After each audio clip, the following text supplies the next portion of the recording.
All my dear masters for you మీకోసం ఛానల్కు స్వాగతం సుస్వాగతం. ముందుగా మన గురువుగారైన శ్రీ బ్రహ్మర్షి పితామహ పత్రిజీ గారికి మన గురుమాతకు నా ఆత్మ ప్రణామాలు మాస్టర్స్. ఓకే మాస్టర్స్, ఈరోజు మన ఛానల్కి సీనియర్ పెరుగున మాస్టర్ గారైన భావనా సాయి గారు విజయవాడ నుంచి వచ్చారు మాస్టర్స్. మేడం గారు చెప్పబోయే టాపిక్ చరితామృతం గురించి చెప్పబోతున్నారు మాస్టర్స్. ఓకే మాస్టర్స్, మేడం గారికి వెల్కమ్ చెప్పుకుందాం.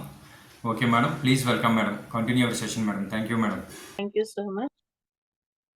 మొదటిగా బ్రహ్మర్షి పితామహ పత్రిజీ స్వర్ణమాల అమ్మకు సహస్రకోటి ప్రణామములు తెలియజేస్తూ, జూమ్ ద్వారా మరియు యూట్యూబ్ ద్వారా వీక్షిస్తున్న ఈశ్వర స్వరూపులందరికీ ఆత్మపూర్వక ప్రణామములు. ఈ రోజు చరితామృతం నా ద్వారా తెలియజేస్తున్న దత్తావధూత నారాయణ మహారాజు గారికి, నాకింత మంచి అవకాశం ఇచ్చిన మీ అందరికీ కూడా ఆత్మపూర్వక ప్రణామములు తెలియజేస్తూ, మీ అందరికీ సహస్రకోటి ప్రణామం. Thank you so much. ఎందుకంటే మనం ధ్యాన మార్గంలో ఉన్నప్పుడు ఎంతో మంది మన జ్ఞానుల గురించి, అవధూతల గురించి తెలుసుకోవలసిన అవసరం ఎంతైనా ఉంది. అవధూతలు మనందరికీ కూడా మనం ఈ ధ్యాన మార్గంలో మనం చాలా ఆహ్, పరమాణువు లాంటి వాళ్ళం కూడా అని కూడా మనం చెప్పుకోలేమేమో. అంత ఇంకా ఇంకా చాలా హై స్థితిలోకి ఇంకా స్థితి పెరగాల్సిన అవసరం మనకెంతైనా ఉంది. అంటే మన ధ్యాన మార్గంలో మన స్థితిని మనం పెంచుకోవడానికి మనకి ఎన్ని అవకాశాలున్నాయంటే, ఎంతో మంది అవధూతలున్నారు, ఎంతో మంది గురువులున్నారు. వాళ్ళందరి గురించి కూడా మనం తెలుసుకుంటూ, మన మార్గాన్ని మనం అభివృద్ధి చేసుకుంటూ ఉండడానికి మంచి అవకాశాలు. నేనివాళ చరితామృతం అని ఎందుకు అన్నానంటే, మనం ఏ గురువు గారి గురించైనా సరే, ఏ అవధూత గురించైనా, ఏ యోగి గురించి చెప్పుకున్నా, వాళ్ళది ప్రతి వాళ్ళ జీవితంలో జరిగిన ప్రతి అనుభవం కూడా అది అమృత తుల్యమైనదే. ఎందుకంటే వాళ్ళు ఎన్నో కష్టాలు పడతారు. ఎన్నో అడ్డంకులు ఎదుర్కొని, ఎన్నో కష్ట నష్టాలను ఎదుర్కొని, ఆ స్థితికి చేరారంటే వాళ్ళు ఎంత ధ్యాన స్థితిలో ఎంత స్థితిని సాధించారో, ఆ ఉన్న స్థితి నుండి ఉన్నత స్థితికి చేరాలంటే వాళ్ళు ఎన్ని కష్టాలు పడుంటారో మనకి అసలు మనం ఆహ్, తెలుసుకునేంత కూడా స్థితిలో లేమేమో అనిపిస్తది ఒక్కొక్కసారి నాకైతే. ఎందుకంటే మనం చెప్పుకోవడానికి కొన్ని విషయాలు సులువుగానే ఉంటాయి. కానీ అనుభవం వచ్చేసరికి చాలా కష్టతరమైందే. మనకు పత్రిజీ గారు మనకి చాలా సులువైన మార్గాన్ని మనకిచ్చారు. మనం ఇంట్లో కూర్చొని చక్కగా ఓ చోట కూర్చొని ధ్యానం చేసుకోండి.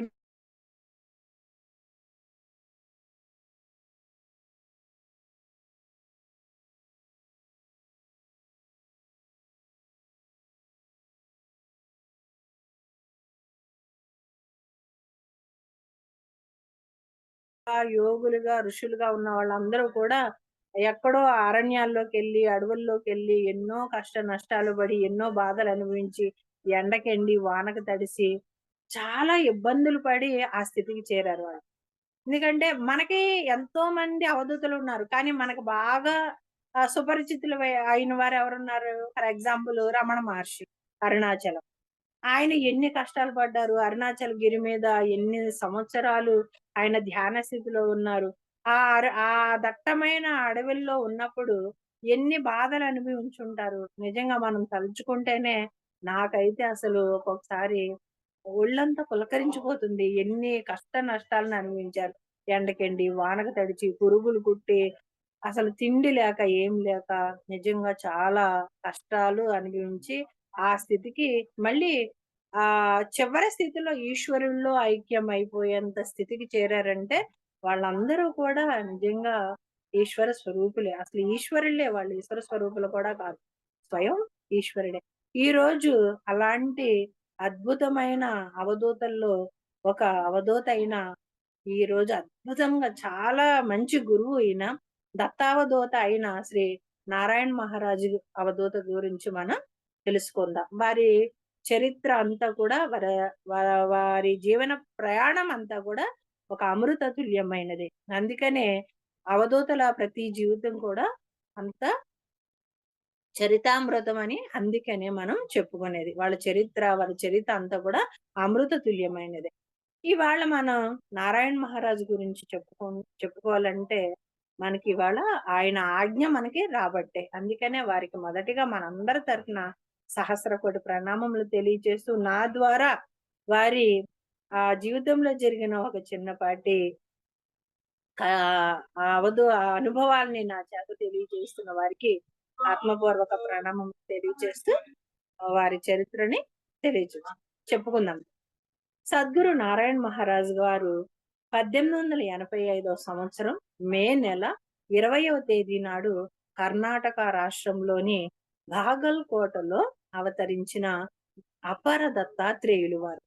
నిజంగా దత్తాత్రేయుడే వేరే జన్మ తీసుకొని వచ్చిన ఆ ఆ అవతారం అది.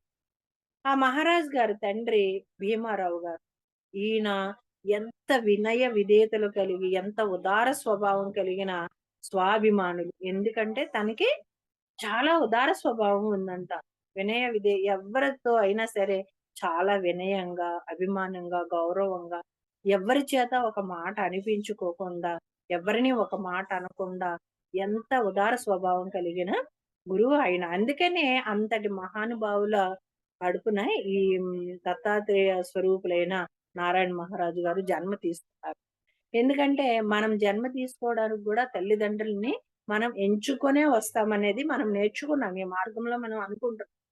అలాంటి అవధూతలు కూడా ఎంత ఆ తల్లిదండ్రులు ఎంత సుసంపన్నమైన మనసు కలిగిన వాళ్ళైతే వాళ్ళు ఆ జన్మ తీసుకుంటారో మనకి వీరి చరిత్రలో మనకి అర్థమవుతుంది. ఈ సుగుణాలున్న తండ్రి నుండి సంతరించుకున్న జన్మించిన మహాపురుషులు ఆయన. కానీ నిజంగా అవతారం ధరించిన తర్వాత భగవంతుడు కూడా ఎన్నో కష్టాలు అనుభవిస్తాడనేది మన అవధూతల జీవితంలో మనం చాలా చూస్తూ ఉంటాం. ఈయన జీవితంలో కూడా అలాగే విధి వక్రించి వారు జన్మించిన 14 నెలలకే, అంటే ఈయన 1885లో పుడితే 1886లో ఈయన తండ్రి గారు కాలం చేశారు. చూడండి, 14 నెలలకే తండ్రి వియోగం పొందిన మహానుభావుడైన. కానీ తల్లిగారు ఆ బాధనంతా దిగమింగుకొని, అయ్యో తండ్రి లేడు, నేనే తల్లి తండ్రి అయ్యి అన్నీ నేనే అయ్యి ఆ బాలనారాయణ్ణి ఆ కొడుకును చూసుకొని ఆ దుఃఖం అంతా దిగమింగుకొని సర్వము తానే. చూడండి, మనం ఇక్కడ అర్థం చేసుకోవాల్సిన విషయం ఏంటంటే, తండ్రి చనిపోయిన తర్వాత ఎలాంటి చిన్న బిడ్డ అవనివ్వండి, పెద్దవాడవనివ్వండి, అమ్మాయినా అబ్బాయినా, తన కడుపును పుట్టిన బిడ్డ తండ్రి చనిపోతే తల్లి ప్రేమానురాగాలు తండ్రివి తల్లివి పోసి పెంచగలదు. కానీ అదే ఒక తల్లి చనిపోతే ఆ బిడ్డను పెంచడం తండ్రికి చాలా కష్టమైపోతుంది. అది మనం మన చుట్టుపక్కల ఉన్న ప్రదేశాల్లో, మన చుట్టుపక్కల ఉన్న ప్రాంతాల్లో, మన చుట్టుపక్కల ఉన్న మనుషుల్లో మనం చాలా మందిని చూస్తాం. తల్లి గాని చనిపోతే ఆ తండ్రి ఆ బిడ్డను పెంచడం ఎంత కష్టమైపోతుందో. కానీ తల్లి అలా కాదు. తల్లి తండ్రి తానే అయ్యి, సర్వము తానే అయ్యి ఆ బిడ్డని చక్కగా పెంచి పోషించి తీర్చిదిద్దు.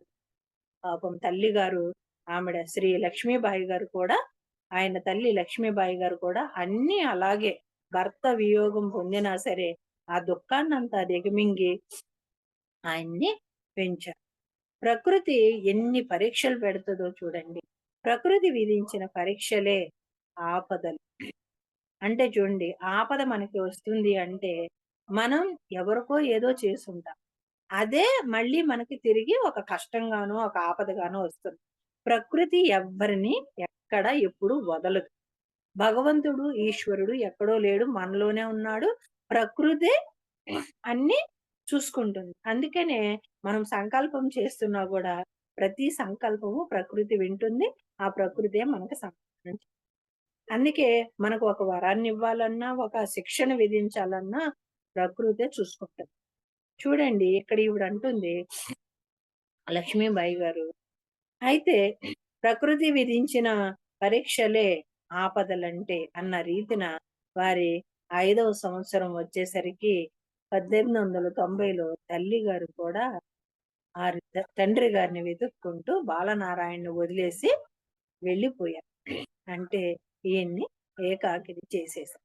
ఆవిడ కూడా ఈయన పుట్టిన 5వ సంవత్సరంలో తల్లి గారు కూడా ఈయన్ని వదిలి పరమపదించారని అనుకోవాలి. పరమపదించారు. కానీ వారి అమ్మమ్మ గారే పాపం తల్లి తండ్రి చనిపోయిన తర్వాత వారి అమ్మమ్మ గారు ఈయన భారాన్ని అంతా వహించవలసి వచ్చింది.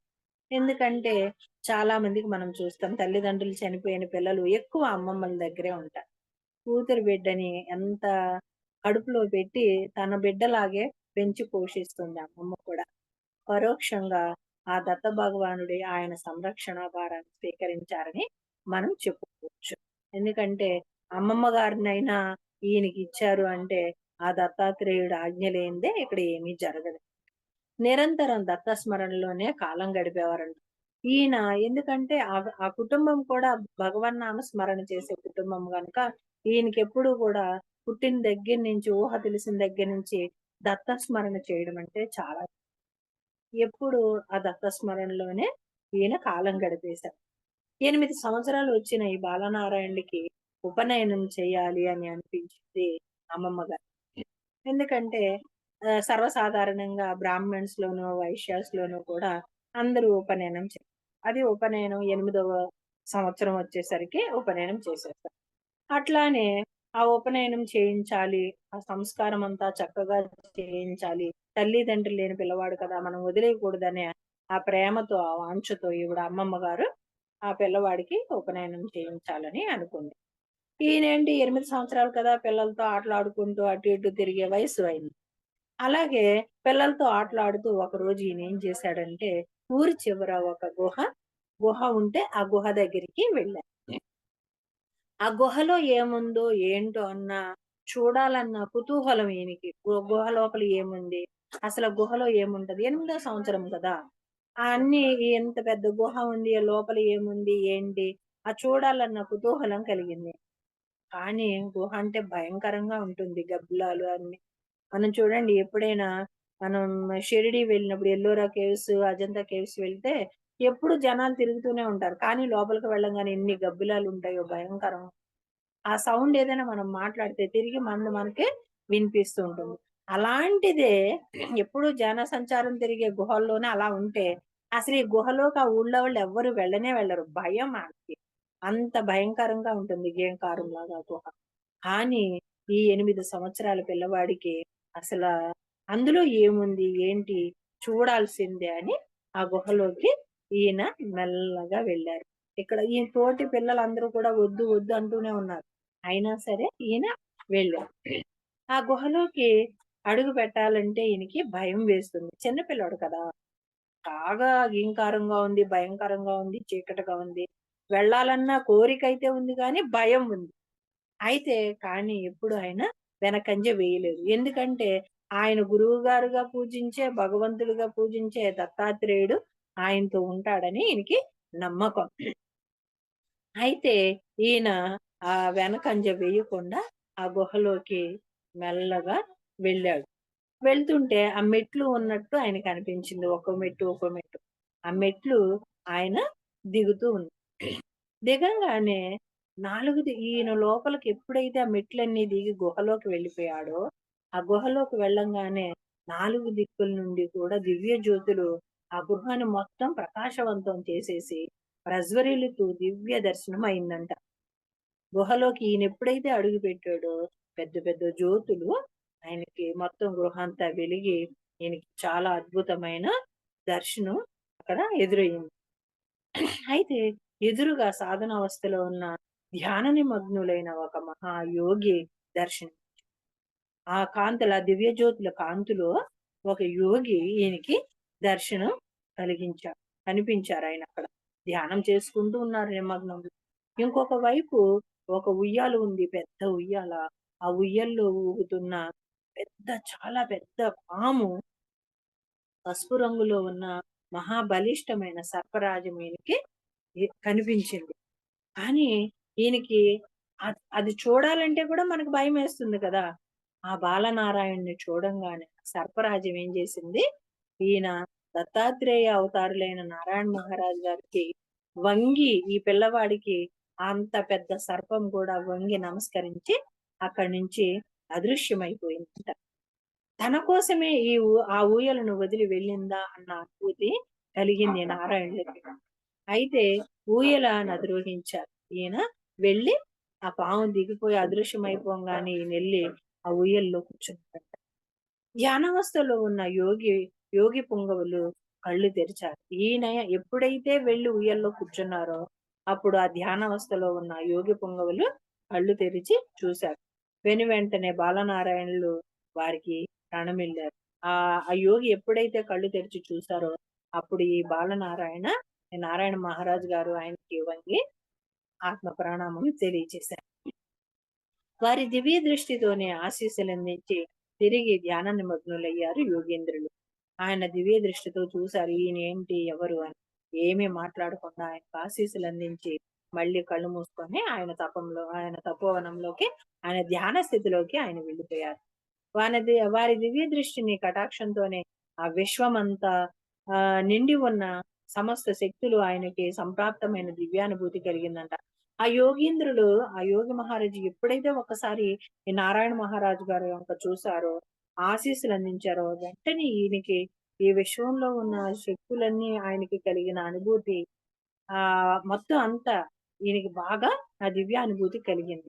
తనకి దివ్య ఆసనం అంటే ఆ ఊయల దిగిపోయి వెళ్ళిపోయిన ఆ సర్పరాజానికి ఆ భుజంగరాజుకి ప్రణామములు అర్పించి దివ్య కటాక్ష వీక్షణంతో అనుగ్రహ ఆశీస్సులు అందించిన ఆ యోగి మహారాజులకి ఇద్దరిని తలుచుకొని ప్రణామాలు అర్పించుకుంటూ బయటికి తిరిగి వచ్చేశారు నారాయణ మహారాజు.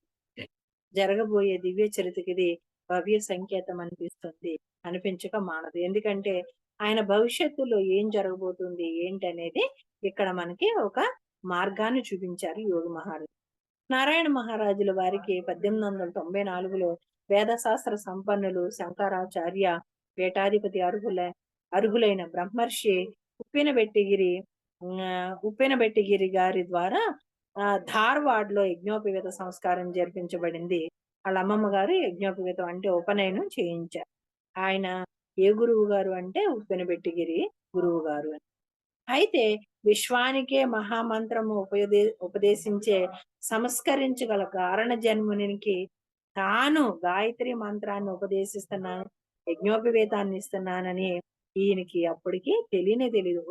ఓ చిన్న పిల్లవాడికి నేను ఉపనయనం చేస్తున్నాను, యజ్ఞోపవేతం చేస్తున్నాను అని అనుకున్నారు. కానీ ఈయన గురించి యోగి మహారాజులకు తెలుస్తుంది కానీ మామూలుగా పీఠాధిపతులకి అది అంతగా తెలియదు కదా. తెలుసుకునే స్థితిలో ఇంకా వాళ్ళు రాలేదని మనం అర్థం చేసుకోవాలి.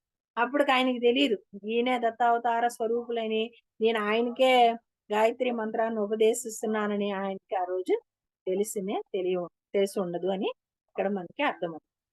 బ్రహ్మీ ముహూర్తంలో నిద్ర లేవడం, స్నానాదులు ఆచరించడం, అర్ఘ్యప్రదానం అనరించడం, సూర్య నమస్కారాలు చేయడం, గాయత్రి జపం చేయడం, తిరిగి మళ్ళీ సంధ్యావందనం, వేద పారాయణం, దత్త నామస్మరణ అయ్యేవారి నిత్య కృత్యాలు అయిపోయింది. ఇంకా రోజు ఈయనకి ఇదే బ్రహ్మ ముహూర్తంలో లేవడం, ఇంకా నిత్య కృత్యాలు అన్ని మామూలుగా ఈయన ఆచరిస్తున్నారు. ఇక్కడ తను ఆచరించిందే కాకుండా తోటి వారిని కూడా ఆచరించేలాగా ఈయన చేస్తూ ఉన్నారు. వాటి ప్రాముఖ్యతలను అర్థవంతంగా వివరించి చెప్పగల సామర్థ్యం ఆనాడే వారికి కలిగింది. అంత చిన్నప్పుడే ఆయనకి ఈయన చేసేది ఏం చేస్తున్నారో ఆయనే చేయకుండా ఎదుటి వాళ్ళకి కూడా చెప్పడం, చేయించడం అన్ని అలవాట్లు కూడా అంత చిన్న వయసులోనే ఆయనకి అలవాటైపోయింది. గురువు అన్న వాళ్ళు ఎప్పుడూ కూడా వాళ్ళకి వయసుతో ప్రమేయం లేదు. ఎందుకంటే జన్మతః వాళ్ళు వాళ్ళకి అవన్నీ అలవాటైపోయినాయి. అవన్నీ చేసుకుంటూనే వస్తారు. చూడండి మనకి మన మన గురువు గారే ఉదాహరణ తీసుకుందాం. బ్రహ్మర్షి పితామహ పత్రిజీ. వారు జీవితాన్ని వారే అభివృద్ధి చేసుకొని వారే చక్కగా ఆ ఉన్నత స్థితికి వెళ్ళి వారి జీవితాన్ని వారు సుఖమయం చేసుకోరు. కానీ ఆయన అలా చేయలేదు. నేను చేస్తున్నాను, నా ఈశ్వర స్వరూపులు నా బిడ్డలందరూ కూడా ఈ ధ్యాన మార్గంలో వాళ్ళు తెలుసుకోవాలి, వాళ్ళ జీవితాన్ని వాళ్ళు సుఖమయం చేసుకోవాలి, వాళ్ళ జీవితాన్ని వాళ్ళు తెలుసుకోవాలి అని మనందరికీ కూడా ఈ ధ్యాన మార్గాన్ని నేర్పించారు. గురువు అన్న వాళ్ళు ఎప్పుడూ అలాగే ఉంటారని మనకి ఇక్కడ మన గురువు గారిని చూస్తే మనకు అర్థమవుతుంది. ఇక్కడ ఈయన అంతే. నారాయణ మహారాజు గారు కూడా ఆయన చేసేదే కాకుండా ఎదుటి వాళ్ళ గురించి కూడా ఆయన చక్కగా చేయిస్తూ ఉన్నారు. ఆ తర్వాత వారి ఆస్తిపాస్తులు ఎందుకంటే వీళ్ళకి ఆస్తిపాస్తులు బాగా ఉన్నాయి. ఆ ఆస్తిపాస్తులన్నీ ఈయనకి రాసివ్వాలని వాళ్ళ అమ్మమ్మ గారు పెంచి పెద్ద చేశారు కదా! పిల్లవాడు ఒక్కడే ఉన్నాడు. పెద్దయిన తర్వాత ఎలా ఉంటాడో ఏంటో! వీడికి కొంచెం భవిష్యత్తులో కొంచెం ఒక బాట అనేది కావాలి కదా! అందుకని ఆ జీవిత పరమార్థం కోసం వీళ్ళకున్న ఆస్తులన్నీ ఆళ్ళకి రాసేద్దామని ఆళ్ళ అమ్మమ్మ గారు అనుకుంటే, ఈయన పినతల్లులు, చిన్నమ్మలు, చిన్నాన్నలు వీళ్ళెవ్వరూ కూడా అసలా వాళ్ళు ఒప్పుకోలేదంట. వాళ్ళకెవ్వరికీ ఆ తల్లిదండ్రులు లేని పిల్లవాడికి మళ్ళీ వాడేమో మాట్లాడితే దత్తావతారం, దత్తప్రభు, దత్తప్రభు అని అందరికీ అన్నీ వల్లిస్తూ ఉంటాడు. పూజలు పునస్కారాలని వీడికేంటి ఆస్తి అని ఇవ్వడానికి వాళ్ళెవ్వరూ ఒప్పుకోలేదట. కానీ అది ఆయన గ్రహించి ఈయనొక్కటే అనుకున్నాడు. నాకు నా దత్తప్రభువు ఉండంగా ఈ తుచ్చమైన ఆస్తులు నాకెందుకు? ఈ లౌకిక సంపద కోసం నాకు వెంపర్లాడాల్సిన అవసరం నాకు లేనే లేదు అని ఆ బంధువుల్ని అందరిని కూడా అసలు ఆ ఆస్తిపాస్తుల్ని, ఆ బంధువుల్ని, ఆ పిన్నమ్మల్ని, పెద్దమ్మల్ని, పెదనాన్నల్ని అందరిని వదిలి ఆ గ్రామమే వదిలి వెళ్ళాలని ఈయన నిర్ణయించుకున్నాడు. దత్తప్రభువుని నమ్ముకొని ఆత్మ వికాసం కోసం జీవనయాగం సాగించాలనుకున్నారు వారు. ఈ లౌకిక భ్రమలు, మోహావేశాలు ఏ మాత్రము ఆటంకం వీట్లి ముందు చూడండి తను దత్తప్రభువుని నమ్ముకున్నవాడు ఆత్మ వికాసం కోసం అంటే తన ఆత్మని పరిపూర్ణం చేసుకోవాలన్న ఆ కోరిక ఒకటే గాని ఈయనకి ఈ దీనికి అసలు వారికి లౌకిక ఈ ప్రపంచంతో, ఈ మోహావేశాలతో, ఈ కోరికలతో, బాహ్య ప్రపంచపు ఆలోచనలతో ఆయనకి అసలు ఎటువంటి ఆలోచనలు లేనే లేవు. పైగా నేను వెళ్ళాలనుకునే మార్గానికి ఇవన్నీ కూడా నాకు ఆటంకాలే అని ఆయన అంత చిన్న వయసులోనే ఆయనకి అర్థం చేసుకున్నాడు. అప్పటికే ఆయన పరిపూర్ణం చెందాడని మనకి అర్థమైపోతుంది. అంతే ఆ రోజు అనుకున్నారాయన. ఈ తుచ్చమైన ఆస్తిపాస్తులు నాకవసరం లేదు. ఈ బంధుత్వాలు నాకొద్దు అనుకోని, ఆ రోజు రాత్రి ఇల్లు వదిలి వెళ్ళిపోయారు. ఆ గ్రామం దాటి వెళ్ళిపోయిన తర్వాత వెంకటేశ్వరుని అక్కడ వెంకటేశ్వర స్వామి గుడి ఉంటే, ఆ గుడిలో పడుకొనున్నారు. మళ్ళీ ఎందుకంటే రాత్రి అయిపోంగానే చూడండి యోగులు, ఋషులు ఎక్కడికైనా సరే వాళ్ళు పాదయాత్రలు చేస్తున్నా, తీర్థయాత్రలు చేస్తున్నా రాత్రయ్యేసరికి ఒక దేవాలయం చూసుకుంటారు. ఆ దేవాలయంలో ఉంటారు. మళ్ళీ మరుసటి రోజు పొద్దున్నే లేచి స్నానాదులాచరించి, అక్కడ వాళ్ళేం పూజ పునస్కారాలు చేసుకోవాలో అక్కడ చేసుకొని మళ్ళీ ప్రయాణం ఈయన కూడా అలాగే ఆ రాత్రికి అక్కడ శయనించి, ఆ నిద్రావస్థనంతా అక్కడ తీర్చుకొని, ఉదయమే లేచి నిత్యకృత్యాలన్నీ ఆచరించేసి, విద్యాన్వేషణలో మళ్ళీ ఆయన పయనం సాగించాలని అనుకున్నారీయన. వెళ్ళి మా మళ్ళీ ఉదయం అవ్వంగానే మళ్ళీ బయలుదేరారు. చూడండి బయలుదేరారు గానీ, ఎక్కడికి వెళ్ళాలో తెలీదు. గమ్యం లేని గమనం. పదనిర్దేశం లేని పయనం. ఎక్కడికి వెళ్ళాలి? ఎటు వెళ్ళాలి? ఏం చేయాలి వెళ్లి? ఏమీ తెలీదు గదా! ఇంట్లోంచి వెళ్ళిపోవాలనుకున్నారు, వెళ్ళిపోయారు. కానీ ఈయన ఎక్కడికెళ్ళాలనుకున్నారో, ఏం చేయాలనుకున్నారో ఏమీ తెలియని ఆయనకి ఆయన ఒక్కటే అనుకున్నాడు, స్వామి సర్వము నీవే అని దత్త భగవానుడిని ఆయన మనసులో అనుకున్నారో లేదో, ఆ భగవంతుడే ఆయనకి ఒక నిర్ణయమైన ఆలోచనని కలగజేస్తాడు. మనం ఒకటే అనుకుంటాం. మనం ఏదైనా ఒక సంకల్పం చేస్తాం. గురువుగారు ఇవాళ నేను ఇది అనుకున్నాను. ఇదిగో నాకు ఇది అని అనుకోంగానే మనకి ఏదో ఒకటి దానికి సమాధానం. ఎందుకంటే మనం ఎంత చిన్న స్థితిలో ఉన్న మనకే వెంటనే మన గురువుగారు మనకొక సమాధానం ఇస్తున్నారంటే, అంత మంచి స్థితిలో ఉన్న ఆయనకి దానికోసమే జన్మ తీసుకున్న ఆయనకి ఆ దత్తప్రభువు ఎందుకు ఆలోచన ఇవ్వకుండా ఉంటారు? ఆయనకొక ఆలోచన.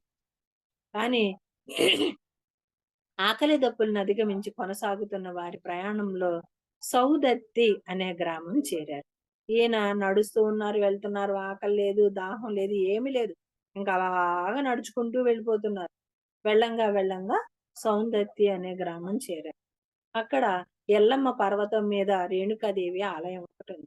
సౌందత్తి అనే గ్రామంలో ఎల్లమ్మ పర్వతం ఉందంట. కొండ అది. ఆ కొండ మీద రేణుకాదేవి ఆలయం ఉంది. ఆ రేణుకాదేవి ఎవరు అంటే మన పరశురాముడు తల్లి. అయితే ఇక్కడ పరశురాముడు పితృవాక్య పాలన కోసం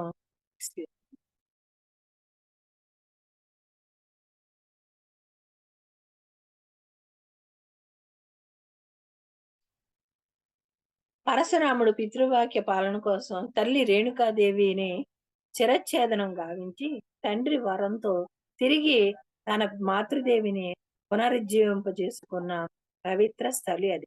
ఇక్కడ చూడండి, పరశురాముడు తండ్రి అంట పిల్లల్ని పరశురాముడిని వాళ్ళ అన్నదమ్ములందరూ కూర్చున్నప్పుడు ఒక కోరిక కోరతాడు. ఏంటి, నా మాట వింటారా? తండ్రి అడుగుతాడు. మీరేం చెప్పినా చేస్తాం తండ్రి గారు అంటారు పరశురాముడు వాళ్ళ పిల్లలు. ఈ పరశురాముడు అన్నదమ్ములందరూ. ఈయన వెంటనే నేనేం చెప్పినా కాదనకుండా చేస్తారా అంటే, చేస్తాం. మీరేం చెప్పినా పితృవాక్య పరిపాలన అన్న రీతిలో అయితే ఈయన అంటాడు, మీ తల్లి గారి తల నరికేయండి. మిగతా అన్నదమ్ములు ఎవరు ఒప్పుకోరు తల్లి తల నరికేయడానికి. కానీ పరశురాముడు అలా కాదు. తండ్రి గారికి నమస్కరించి వెంటనే కత్తి తీసుకుని రేణుకాదేవి తల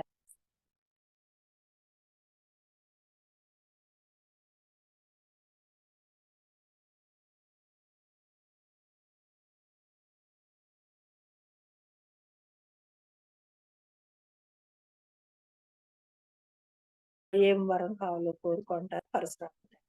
నా తల్లిని మళ్ళీ నాకు తిరిగి ఇచ్చాడు. అయితే ఆయన వెంటనే ఈయన భక్తికి, ఈయన మీద ఉన్న గౌరవానికి, తల్లి పట్ల ఉన్న ప్రేమకి మెచ్చుకొని మళ్ళీ రేణుకాదేవిని మళ్ళీ బతికిస్తారు. ఆ స్థలమే ఈ సౌందర్య గ్రామం. చూడండి ఎంత మంచి స్థానానికి చేరుకున్నాడు ఆయన. ఆ ఎల్లమ్మ పర్వతం మీద ఆ రేణుకాదేవి ఆలయం కట్టించారు. ఆ గ్రామంలోనే ఇది జరిగింది. అయితే ఆ మాతృమూర్తి దర్శనంతో పరవశించి అక్కడే పవళించారు. అక్కడ రేణుకాదేవి అమ్మవారి దర్శనం కలిగింది. ఆయన ఆవిడికి దండం పెట్టుకున్నారు. అక్కడ పడుకున్నారు.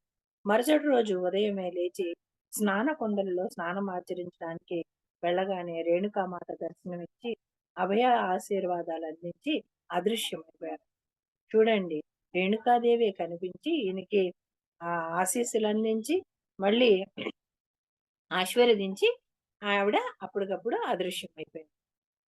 అయితే ప్రాకృతిక భౌతిక శరీరధారులైన వారెవ్వరు కూడా ఆకలి దప్పులనేవి ఉంటాయి. మనం ఎంత ఆకలి ఆపుకుందామన్నా 2 రోజులకు కాదు 3 రోజులకైనా కూడా మనకు ఆకలి అనేది వేస్తుంది.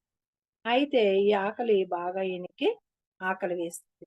అయితే ఉగుర్ గోల్ అనే గ్రామం చేరాక అక్కడి నుంచి ఈయన వెళ్ళిపోయారు.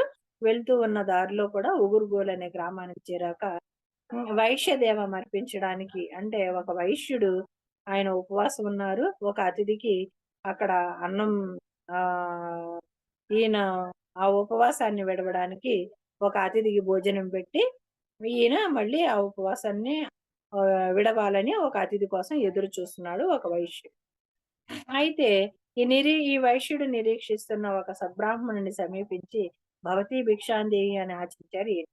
ఏ వైశ్యుడైతే ఎదురు చూస్తున్నాడో ఆయన దగ్గరికి వెళ్ళి నారాయణ మహారాజు గారు భవతి భిక్షాందేహి అని ఆశించారు.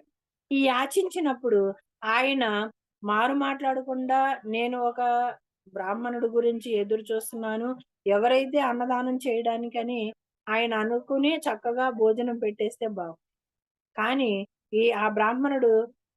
ఆ బ్రాహ్మణ పుంగవుడు మహారాజుకు భిక్ష సమర్పించలేదు సరిగదా. ఈయన ఎందుకంటే ఆహ్, దేవాలయాలు ఎక్కడికో వెళ్తూ ప్రయాణం చేస్తూ ఉన్నాడు కదా! ఈయనంత శుభ్రంగా నీట్‌గా ఎందుకుంటారు?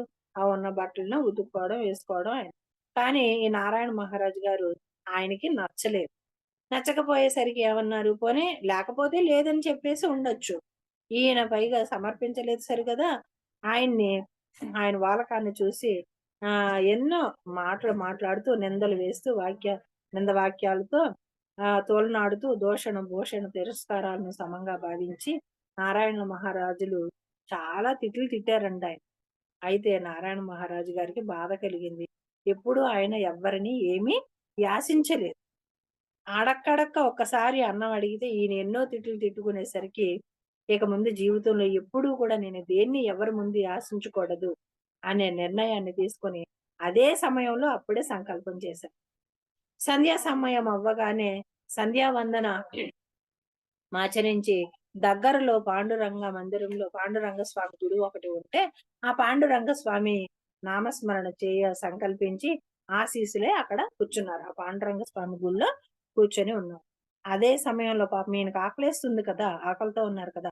అదే సమయంలో ఒక నిండు ముత్తైదువ స్త్రీ నిండు ముత్తైదువైన ఒక స్త్రీ అకస్మాత్తుగా ఈ బాలనారాయణ ముందు ప్రసాదం పళ్ళెం ఉంచి, నాయనా ఆకలితో ఉన్నట్లున్నావు కనిపిస్తున్నావు గదా!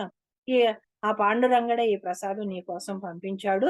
ఆరగించు నాయనా అని చెప్పి ఆ ప్రసాదం పళ్ళెం ఆయనకిచ్చేసి ఆవిడ అదృశ్యమైపోయిందంట. భగవంతుని నైవేద్యానికి చాలా రకాల పదార్థాలు సమర్పిస్తాం మనం. ఎందుకంటే, భగవంతుడికి నైవేద్యం పెట్టామంటే ఏదో ఒకటి, ఒకటే ఒక పెట్టి ఉండరు గుళ్ళో. చాలా రకాల ప్రసాదాలు పెడుతూ ఉంటారు. కానీ, ఆ పళ్ళెంలో మాత్రం నారాయణులకు అత్యంత ప్రీతికరమైన శనగ పచ్చడి అన్నం మాత్రమే పుష్కలంగా ఉంది. చూడండి, ఆయనకి ఏ పచ్చడైతే చాలా ఇష్టమో, ఆ పచ్చడి అన్నం ఒకటే అందులో ఉంది. తన భక్తుని క్షుద్బాధ నివారణార్థం ఆ రుక్మిణీ మాతయే ఆ విధంగా అవతరించి అదృశ్యమైపోయింది. అక్కడ ఈయన ఏ తల్లి అయినా బిడ్డ ఆకలి ఎంత దూరంలో ఉన్నా తెలుసుకుంటుంది అనే దానికి మనకిక్కడ ఒక నిదర్శనం. రుక్మిణీదేవే ఆయనకి ఆ భోజనం తెచ్చి పెట్టింది. అయితే అనేక విధాలైన కష్టాలను ఎన్నింటినో ఎదుర్కొని మనం అనుకున్నాం, ఫస్టే చెప్పుకున్నాం మొట్టమొదటిగా. ఎందుకంటే ఎంత యోగి మహారాజులైనా, ఎంత అవధూతలైనా ఎన్నో కష్టాలను ఎదుర్కోవాల్సొస్తుంది. ఇలాగా ఎన్నో విధాలైన కష్టాలను ఎదుర్కోవడం నారాయణుల వారికి చిన్న వయసులోనే. ఎందుకంటే చిన్న వయసు 14 నెలలున్నప్పుడు తండ్రి పోయారు. అది 5 సంవత్సరాలు రాగానే తల్లి పోయింది. ఇయన్నింటి మధ్య కూడా ఈ 10, 12 సంవత్సరాల మధ్య వయస్సులోనే ఇయన్నీ గూడా అలవాటయిపోయినియి వారికి. అయినప్పటికీ కూడా దత్తప్రభువు పట్ల వారికి గల భక్తి, శ్రద్ధ కించెత్తు కూడా సడలి లేదు. ఎందుకంటే నన్నిన్ని కష్టాలు పెడుతున్నావు. నా తండ్రిని దూరం చేసావు. తల్లిని దూరం చేసావు. నాకిన్ని కష్టాలు పెట్టావు. నువ్వెందుకు స్వామి? నువ్వెక్కడున్నావు? నన్ను సరిగ్గా చూసుకోవట్లేదు అనే భావనే రాలేదాయనకి. పైగా నాకేం జరిగినా, ఎలా జరిగినా నన్ను చూసుకోవడానికి ఆ దత్తప్రభువు ఉన్నాడు అనే ధైర్యం ఆయన. నమ్మకం. గురువు పట్ల వారికున్న భక్తి. నిరంతరం దత్త స్మరణయే వారిని అన్ని వేళలా సమస్త బాధల నుండి, పీడల నుండి వజ్ర కవచంలాగా అడ్డుపడి, ఆదుకొని ఆదరించేది. చూడండి, గురువు పట్ల మనం ఎంత నమ్మకం పెట్టుకుంటే అంతగా ఆ గురువు మనల్ని కాపాడతారు అనటానికి ఇక్కడ మనకి ఒక ఉదాహరణ ఒక ఉదాహరణ కాదు, అది నిజమే, సత్యం మనకి. ఆ సత్యవాక్యం మనకి అర్థమవుతుంది. మన గురువు పట్ల కూడా మనం ఎంత శ్రద్ధగా, భక్తి శ్రద్ధలతో ఉంటామో, ఎంత నమ్మకంగా ఉంటామో, ఆ నమ్మకాన్నే మన గురువు మనకి చక్కగా మనకి ఏం కావాలన్నా ఎంత ఆయన శరీరంతో ఉండనివ్వండి, శరీరులుగా ఉండనివ్వండి, శరీరం లేకపోయినా అశరీరులుగా ఉన్నా కూడా మన గురువు మన వెంట ఎప్పుడూ ఉంటారు అనడానికి ఇక్కడ సత్యం తెలుస్తుంది మనకి. ఒకసారి బాలనారాయణులు ధ్యానావస్థలో ఉన్నప్పుడు శివాలయంలోకి ఒక పెద్ద పులొచ్చిందంట. ఈయన శివాలయంలో కూర్చొని ధ్యానం చేసుకుంటూ ఉన్నారు. ఆయన ఎదురుంగా ఒక పెద్ద పులొచ్చింది. శంకర భగవానుల ముందు ప్రథమంగా మోకరిల్లిన ఆ పెద్ద పులి ఒకప్పుడు అంతకు ముందు శంకర భగవానుల ముందు మోకరిల్లి దండం పెట్టిందంట ఆ పెద్ద పులి. అదే పెద్ద పులి మళ్ళీ ఈ బాలనారాయణుల ముందు వచ్చి ఆయన ధ్యానావస్థలో ఉండంగా ఆయన ముందు మోకరిల్లి దండం పెడుతుంది. ఇలాగ ఒక రోజు కాదు, 2 రోజులు కాదు, 10 రోజులు వరుసగా చేస్తూనే ఉంది. ఆ చూసిన జనాలందరికీ కూడా ఆశ్చర్యం. ఏంటి ఇదొస్తుంది రోజు ఆయన ముందు మోకరిల్లి దండం పెడుతుంది, ప్రణామం చేస్తుంది, వెళ్ళిపోతుంది. ఏమీ చేయట్లేదు, ఏమీ అంటలేదు అని ఈ జనాలందరికీ కూడా ఒళ్ళు పులకరించిపోతుంది. అంటే ఈయన మామూలు మనిషి కాదు, మామూలు గురువు కాదు. ఈయన చాలా పెద్ద యోగి, ఎవరో ఒక అవధూత అని వాళ్ళకి ఒక భావన కలుగుతుంది. అలాగే మరొకసారి ఏమైందంటే, నది మధ్యలో కూర్చొని శిల మీద ధ్యానావస్థలో ఉన్నారు. ఈయన ఎక్కడ కూర్చున్నా ధ్యానమే. దత్తప్రభువుకి ఎవరు ఏ గురువుని నమ్ముకుంటే ఆ గురువు తో ధ్యానం చేస్తారు. ఈయన దత్త శిష్యులు కదా! దత్త భగవానుని పూజించేవాళ్ళు కదా! అందుకని ఒక నది మధ్యలో మళ్ళీ ఒక నది మధ్యలో శిల ఉంటే ఆ శిల మీద ధ్యానం చేసుకుంటూ కూర్చున్నాడు. అకస్మాత్తుగా పెద్ద వరదొచ్చి ఉప్పెనలాగొచ్చి ఆహ్, మొత్తం ఆ నదంతా ముంచుకొచ్చేస్తుంది. పొంగి పొరలిపోతుంది. ఈ ధ్యానావస్థలో ఉపస్థితులై ఉన్నారీయన. ఈయనేం చూసుకోవట్లే, ధ్యానంలో ఉన్నారు. నది పొంగిపోతుంది, వరదలొచ్చేస్తున్నాయి. అన్నీ అవుతున్నాయి. కానీ ఈ శిలని ఆయన ఏ శిల మీద అయితే కూర్చున్నారో ఆ శిలనంట ఒక్క నీరు చుక్క కూడా తాకలేదంట. నది మధ్యలో ఉన్న ఆయన్ని ఆ శిలని ఏ రాయి మీద అయితే కూర్చొని ఆయన ధ్యానం చేస్తున్నారో ఆ రాయిని ఒక్క నీరు చుక్క కూడా తాకకుండా ఉందంట. చూడండి ఎంత అద్భుతమో కదా ఇది. నిజంగా ఇలాంటివి మనకి మనస్సు నిండిపోతుంది. అంత అద్భుతమైన ఆహ్, చరిత్ర మనం వింటూ ఉంటే.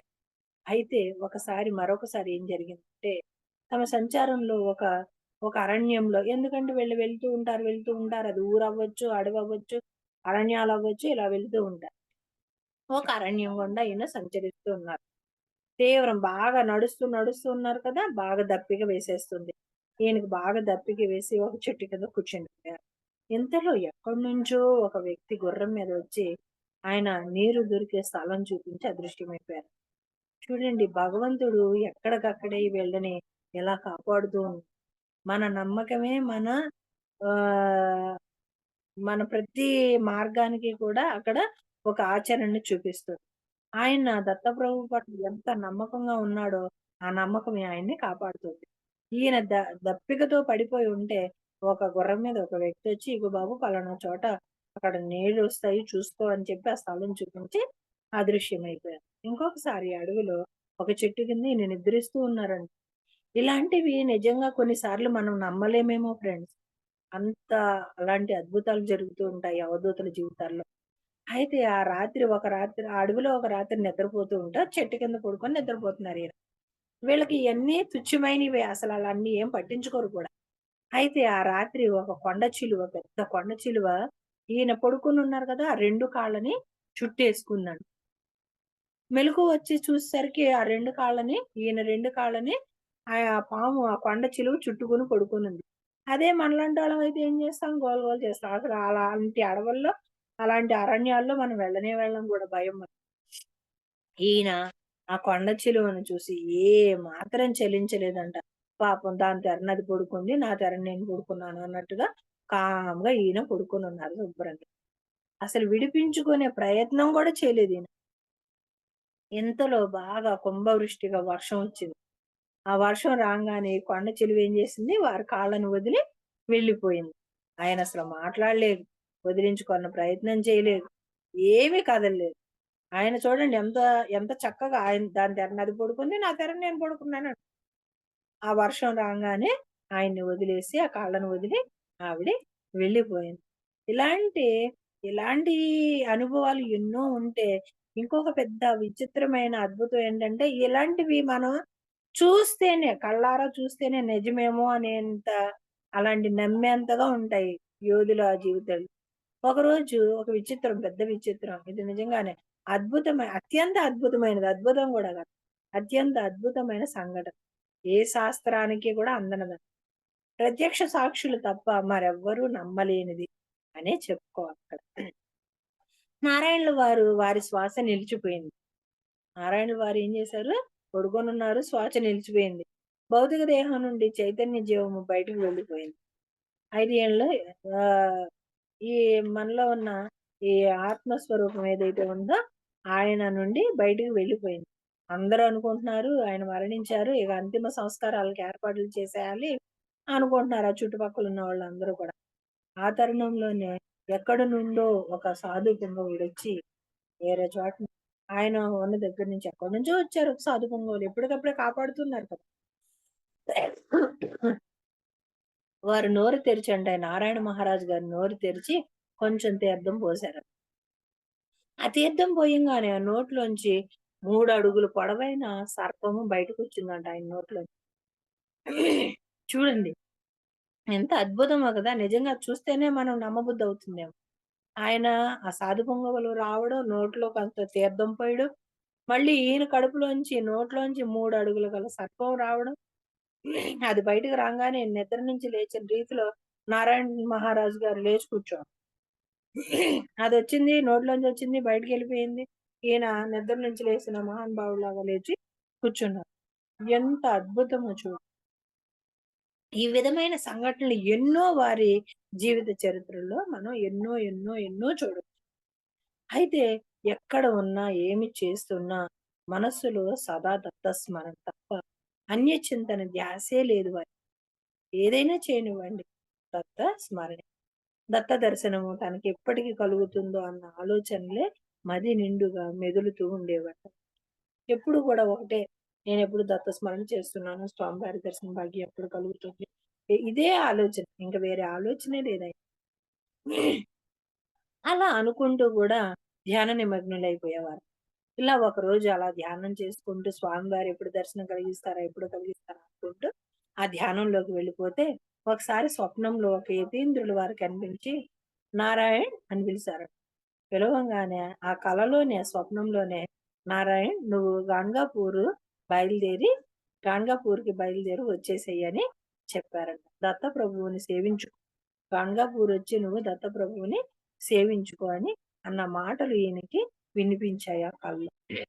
ఈ స్వప్న సందేశానికి ముందు వారి సంచారంలో ఒక మఠంలోని ఒక మహాపురుషుడు నారాయణులు స్వీకరించిన భిక్షలోని అన్నాన్ని అడిగి స్వీకరించి విశ్వసనీయమైన, నిశ్చితమైన భవ్య భవిష్యత్తు ఉందని ఆశీర్వదించారు.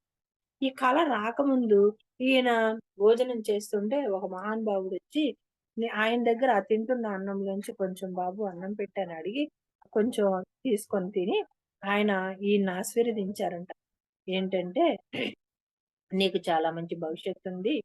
అన్నీ విశ్వసనీయమైన, నిశ్చితమైన భవ్య భవిష్యత్తు ఉందని" ఆయన్ని ఆశీర్వదించారు.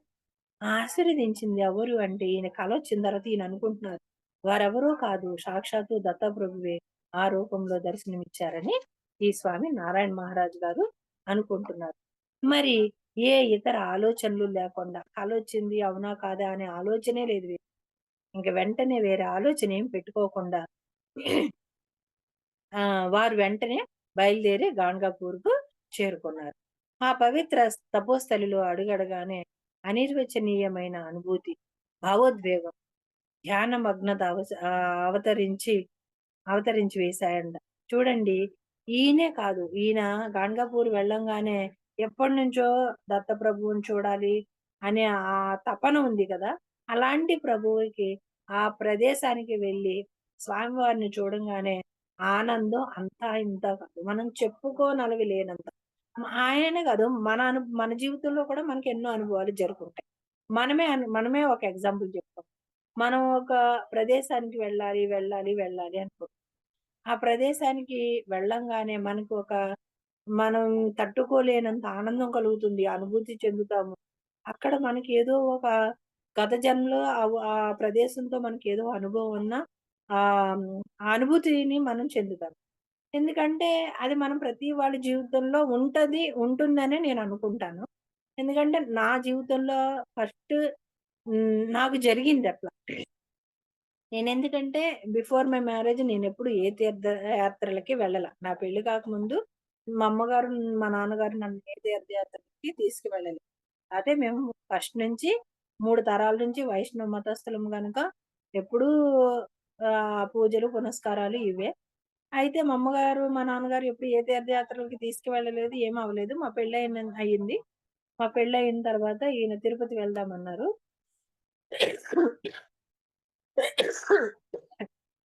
తిరుపతి వెళ్ళాము. తిరుపతి నుంచి కంచికి వెళ్ళాం.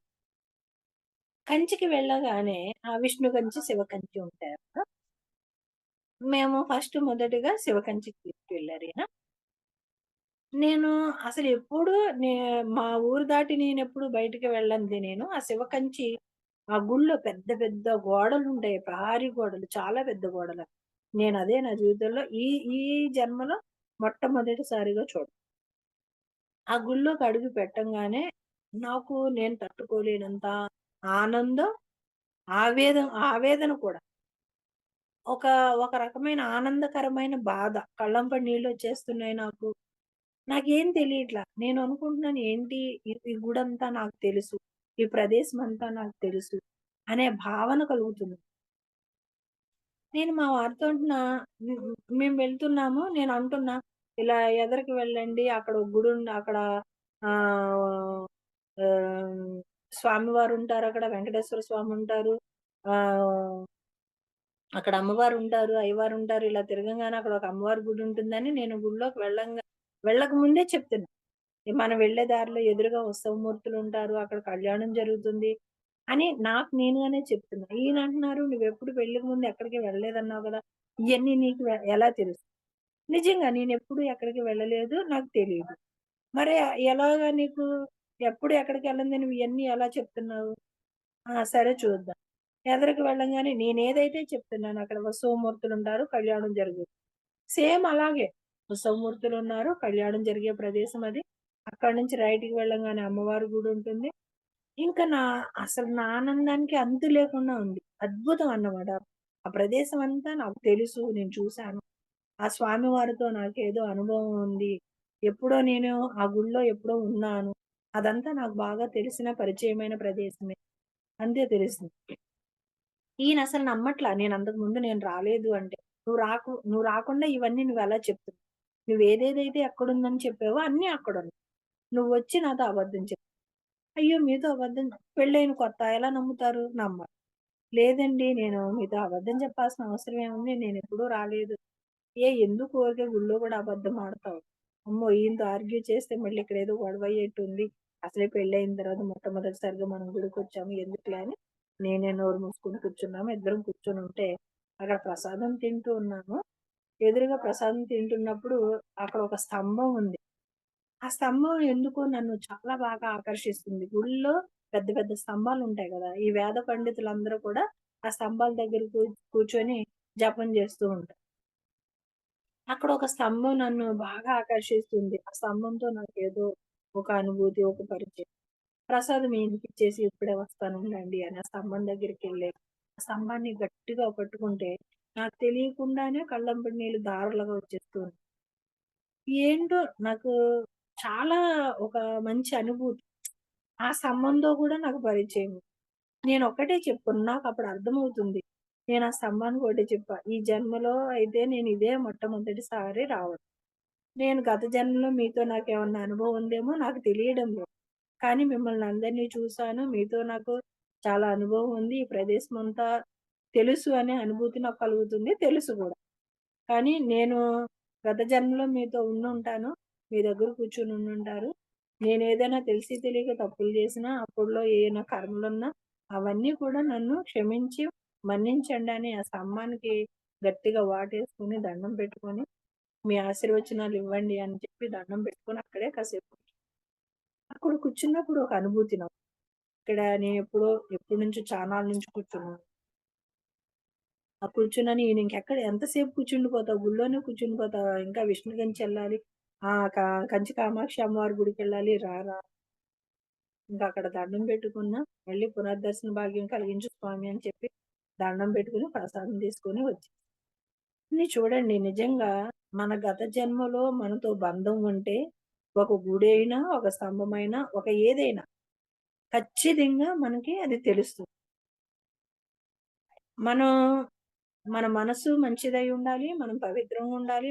మన మనసు ఏ దురాలోచనలు ఎప్పుడు గూడా ఎదుటి వారి మీద పడి మా ఏడవకుండా ఎదుటి వారిని ఆనందంగా ఉన్నప్పుడు మనం వాళ్ళ మీద పడి బాధపడకుండా ఎదుటి వాళ్ళు ఎప్పుడు ఈశ్వర స్వరూపులే అన్న భావన మనకెప్పుడైతే కలిగి ఉంటామో, మనకన్నీ కూడా ఏ ప్రదేశానికి వెళ్ళినా దాంతో ఉన్న అనుభూతి ఖచ్చితంగా మనకు తెలుస్తుంది. అందుకనే మనలో ఎప్పుడూ క్షుద్భావన ఉండకూడదు. చక్కగా మనసు పరిపూర్ణంగా ఉంచుకోవాలి. శ్రీకృష్ణ భగవానుడు వెన్న తింటాడు, వెన్న తింటాడంటే వెన్న తినడు. వెన్నలాంటి మన మనసుని స్వీకరిస్తాడని మనం అర్థం చేసుకోగల స్థితికి మనం అందుకనే ఇక్కడ ఈ నారాయణ మహారాజు గారు కూడా ఆ దత్త ప్రదేశం చూడంగానే ఆయనకి ఎనలేని ఆనందం. అసలు ఆ సంతోషాన్ని ఆయన తట్టుకోలేకపోతున్నాడు. ఆ భావోద్వేగం అంటే ఆయనకి తెలియకుండానే ఆయన కళ్ళంపట నీళ్లు వచ్చేస్తూ ఉన్నాయి. నారాయణ మహారాజ్ గారికి ఆ ప్రదేశం చూడంగానే చాలా ఆనందం కలిగింది.